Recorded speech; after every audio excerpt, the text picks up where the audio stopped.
정말 정신 나간 놈 많네. 오늘 제목을 이렇게 정했다가 조금 자극적이다라는 생각 속에 한 단계 수위를 낮춰서 정말 뻔뻔한 좌장 정성호 이렇게 제목을 바꿨습니다. 정성호, 이 자는 이재명의 좌장이라고 불리우는 자지요. 좌장하면은 여러분 어떤 생각입니까? 모임이라든가 소속된 그룹에서 전문 식견을 지니고 그리고 인격적으로 도덕적으로 존경과 추앙을 받는 그런 사람을 우리가 흔히 좌장 이렇게 부르는데, 그런데 이재명이 사기꾼이요 도둑놈이라 그런지 좌장이라는 정성호도 이자가 이재명 이상각에 아주 뻔뻔함을 보이고 있습니다. 문제 제기를 하기에 앞서서 법을 아는 자들이 법을 더 악용하고 악용을 하더라도 아주 철저하게 잔인하게 악용을 하고 있다. 이런 말씀을 먼저 드립니다. 깜나라 조진국 시간입니다. 정성호가 어제 저들의 세상이 되었다라는 생각 속에 이런 얘기를 했습니다. 잠시 옮겨보죠. 물론 정성호가 하는 얘기 귀담아 들을 필요는 있습니다. 보수 쪽에서 잘못한 것도 많았었으니까. 이제 우리 좌빨들의 세상이 되었으니까 이제 죄를 묻지는 말자. 감옥에 가 있다 하더라도 사면시키고 복권을 시켜서 같이 더 해먹자. 그런 얘기 발언 아니겠습니까? 어제 정성호가 방송에 나와서 우리가 조국이라든가 배우자인 정기영 씨이 그리고 그의 아들 딸들이 받았던 형벌을 보면은 무언가 필요하다 이렇게 운을 띄면서 이게 하나의 사건인데 그 정경심이 받았던 형 그리고 조국이 받았던 형 또 자녀들이 받았던 그 형벌들 고졸로 전락시켜버리고 대학원도 취소가 되지 않았느냐 이렇게 말을 했는데 정성호 씨 당신 법조인 맞습니까? 가짜 위조 서류로 대학 진학했다라고 하면은 원천 무효되는 것 당연한 얘기인데 어떻게 법조인으로서 그런 가정을 떠는 말을 할 수가 있겠습니까? 정치적인 고려 말고도 조국이라든가 그 가족이 받았던 형벌들 그런 처벌들이 다른 일반 벌들과는 다르게 너무나도 불균형적이다. 너무나도 과도했다. 이렇게 조국을 옹호하고 나섰습니다. 때가 때인지라 어느 정도 이해할 수가 있죠. 그리고 이렇게 정성호가 지지 발언을 하고 감싼을 발언하니까 정치 바퀴벌레들이 여기저기에서 기어 나오고 있죠. 최강욱이 이재명이 대통령이 되면은 조국 수감되기 전에 최단 기간 사면을 시키겠다라고 발언을 했다는 것을 상기시켰고 박지원이 자기도 조국이가 감방에 갈 때에 우리가 정권 교체해서 사면 복권 받아서 같이 정치할 날을 기다려보자. 그러니까 썩은 정치, 구태 정치를 우리 세상이니까 좀 더 해먹을 수 있지 않겠는가 이런 얘기를 하고 있으니 이 나라의 정치는 앞날이 답답한 것 아니겠습니까? 한심하지요. 정말 한심한 나라, 한심한 정부 아니겠습니까? 자, 이런 가운데 저는 착각하지 말아라 하는 얘기를 먼저 말씀드립니다. 이재명이 대통령 행세 흉내는 내고 있지만 어느 누가 이재명을 대한민국의 정당한 대통령으로 인정을 할까? 단지 이재명 추종 세력과 그 졸개들만이 인정하고 있는데 이재명은 선거 전부터 8개 사건에 12개 혐의 그리고 5개 재판을 이미 받거나 받으려고 준비해 날짜까지 받지 않았었습니까?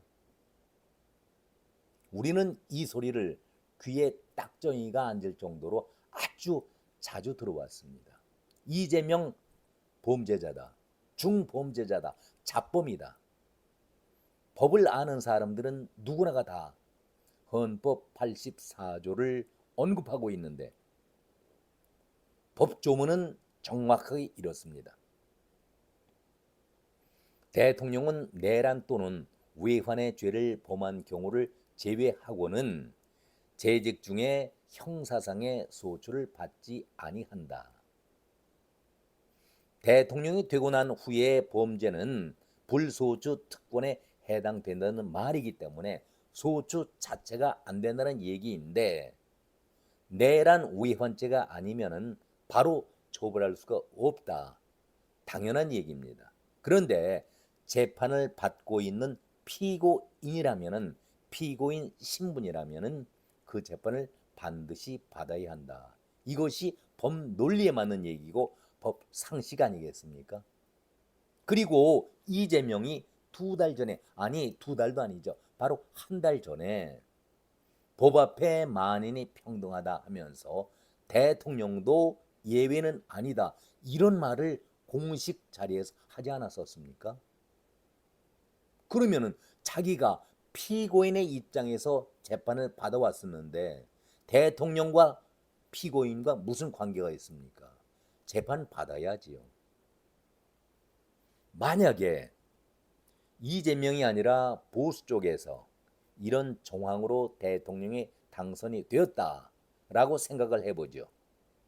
불같이 여기에는 절대로 허용해서는 안 된다.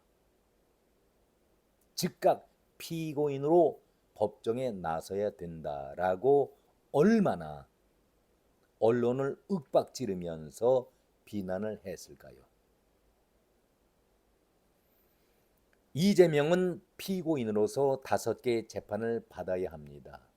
2개의 재판은 이미 받고 있었고 3개도 날짜까지 확정을 받아놓은 상태 아니겠습니까? 그런데 공직선거법 그리고 대장동 재판은 추후 연기, 무연기로 바뀌었습니다.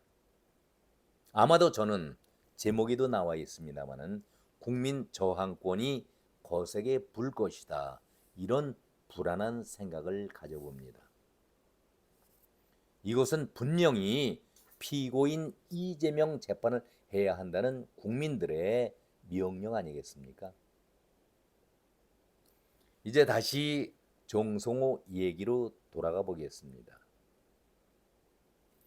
조국 사면 복권이 필요하다. 가족이 받은 형벌이 너무나도 과하다. 이런 취지를 말하고 있는데 이런 말 자체가 도둑놈 시인뽀요 사기꾼 발언 아니겠습니까? 조국과 그 가족이 받는 형벌이 과하다. 그럼 조국과 조국 가족으로 인해서 수많은 사람들이 피해받았던 그 고통, 상처, 그 눈물은 생각하지도 않습니까? 그런 자가 법조인이고 변호사고 배지를 달았다는 의원입니까? 그러면서 조국 차별이 너무나도 과하다. 이것은 한마디로 뻔뻔한 얘기를 넘어서서 아주 도둑놈 심보의 발언 아니겠습니까? 피해를 당한 수많은 우리 일반 서민들은 누가 그 피해를 어떤 방법으로 보상을 해야 합니까? 당신이 정말 진정으로 법조인이고 변호사 출신 맞습니까? 이런 쓰레기 발언에 대해서 조국 이자가 뻔뻔하기는 감방 들어가기 전부터도 뻔뻔했었는데 감방 안에서도 전혀 달라진 것이 없는 자가 바로 조국 아니겠습니까? 조국이 이렇게 얘기를 덧붙입니다. 기가 막힌 얘기죠. 독방에서 교묘한 마음으로 과거에 대한 성찰과 미래에 대한 구상에 집중하고 있을 뿐이다. 꼴에 미래에 대한 구상에 집중하고 있다. 사면 대상자가 될 수 있는 사람이 이에 대해서 언급하는 것은 적절치 않다. 이렇게 선을 그었는데 미래에 대한 구상이 뭘까요? 이러니 우리나라가 제대로 굴러갈 수가 있겠습니까? 이제 결론입니다. 끝으로 한마디 첨언하고 싶습니다.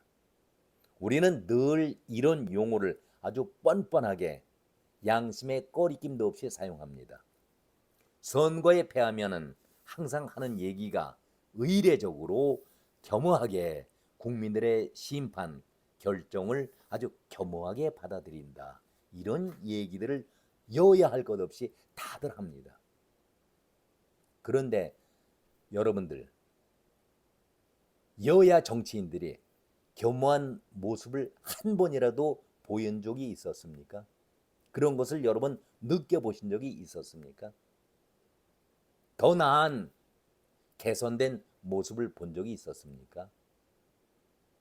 다 가정 또는 위선의 말, 그때를 넘기기 위한 모면의 말장난 아니겠습니까? 정성호도 예외는 아닙니다. 그래서 우리 정치가 이제는 썩은 정치, 구태 정치에서 깨끗한 정치로 바뀌어야 한다라는 당위성이 여기에 있는 것입니다. 오늘은 여기까지 말씀을 드렸습니다. 고맙습니다.